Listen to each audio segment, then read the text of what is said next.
కానీ మొత్తం చెడిపోకుండా ఎక్కడో ఒక చిన్న ప్రాబ్లమ్ ఉంటే దాన్ని ఎలా సరి చేయాలని ఆలోచించకుండా మొత్తం మోకాలు ఎందుకు తీసేస్తున్నారు మరి అందరూ? అదే జరుగుతుంది ఒక 40-50 సంవత్సరాల నుంచి. ఓ గాడ్! ఎందుకు?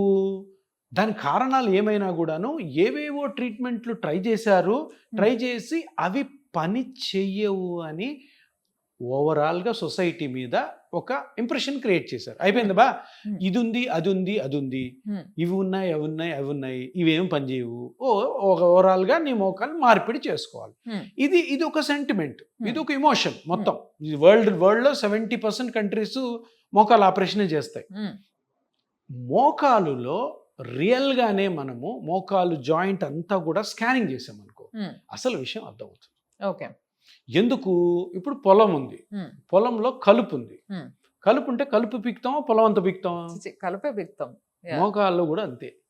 మోకాలు నొప్పి వచ్చిందనగానే మోకాలు అంతా చెడిపోయిందని ఆ మోకాలు నొప్పి బాధపడేవాడు అనుకోకూడదు, చూసే డాక్టర్ కూడా అనుకోకూడదు. అంటే నేనేమంటానంటే మోకాల్ని తప్పకుండా క్షుణ్ణంగా పరీక్ష చేసి స్కాన్ చేసి ఏ పార్ట్ అయితే డ్యామేజ్ అయిందో దాన్ని కరెక్ట్ చేయడానికి ట్రై చేయండి.